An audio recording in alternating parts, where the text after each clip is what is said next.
नमस्कार मित्रों, चलिए आज हम लोग प्रतियोगिता परीक्षाओं के लिए कुछ विशेष जानकारियां यहां पर प्राप्त करते हैं।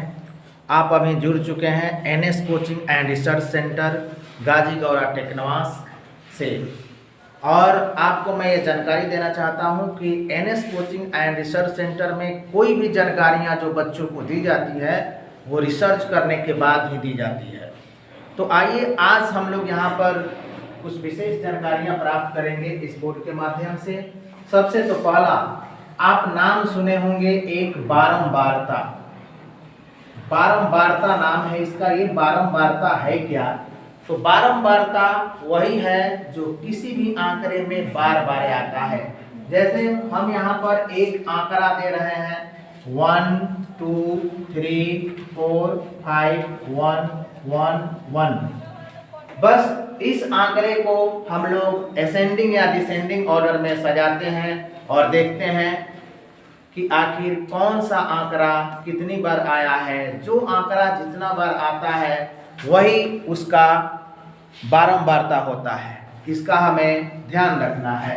जैसे इसको हम अरेंज करेंगे 1 1 1 1, यानी यहाँ पर 1 2 3 4 5 एक दिए गए हैं, 2 3 4 और 5 दिया गया है। सबसे ज्यादा बार इसमें जो है आया है 1, यानी 1 का बारंबारता यहाँ पर 5 हो जाएगा, और 2 एक ही बार आया है इसलिए इसका बारंबारता 1 होगा।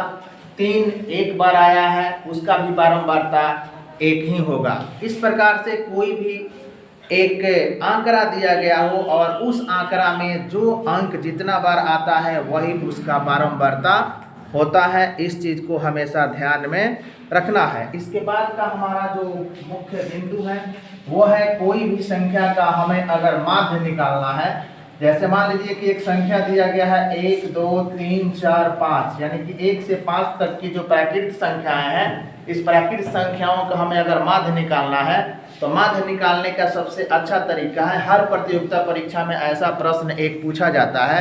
माध्य निकालने के लिए हम लोग उन सभी आंकड़ों को जोड़ते हैं और उनकी जो संख्या है उसी से भाग देते हैं। जैसे कि आप यहाँ पर देख पा रहे हैं कि 1 से लेकर 5 तक के आंकड़े यहाँ पर दिए गए हैं। इन सभी को हम लोग यहाँ पर पहले जोड़ देंगे और फिर इसका संख्या टोटल कितना है 5 है, तो 5 से ही भाग देंगे, यानी 15/5 हो गया, और इस प्रकार से माध्य इसका 3 निकल गया। आइए एक आंकड़े में हम लोग यहाँ पर जानने का प्रयास करेंगे कि किसी भी संख्या का हम आखिर बहुलक कैसे निकालें। बहुलक एक यहाँ पर ये बड़ा ही अच्छा सा प्रश्न है, बहुलक निकालना। कोई भी आंकड़ा अगर दिया गया है तो उस आंकड़ा को हम लोग या तो बढ़ते या घटते हुए क्रम में सजा लेंगे, और सजाने के बाद हम लोग उसमें देखेंगे कि कौन सा संख्या सबसे ज्यादा बार आया है। तो जो संख्या सबसे ज्यादा बार आया होगा वही उसका बहुलक होगा।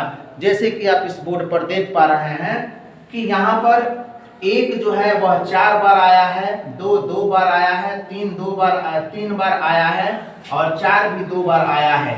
इसमें हम देखेंगे कि सबसे ज्यादा बार कौन आया है, तो 4 आया है, इसलिए इस आंकड़े का जो बहुलक होगा वह 4 होगा। आइए थोड़ा सा हम लोग यहाँ पर माध्यिका के बारे में जानते हैं, माध्यक के बारे में जानते हैं। तो माध्यक अगर हम ज्ञात करना चाहते हैं किसी भी संख्या का, तो हम सबसे पहले उस संख्या को बढ़ते हुए क्रम में या घटते हुए क्रम में सजाएंगे, और उसके जो सबसे बीच का जो संख्या होगा वही संख्या उसका माध्यक होगा। जैसे यहाँ पर देखिए एक संख्या दिया गया है, यहाँ पर 1 2 3 4 5, जैसे 1 से लेकर 5 तक की यहाँ पर हमने संख्याएं लिखी हैं, और इसमें हमें ज्ञात करना है कि इसका माध्यक क्या होगा।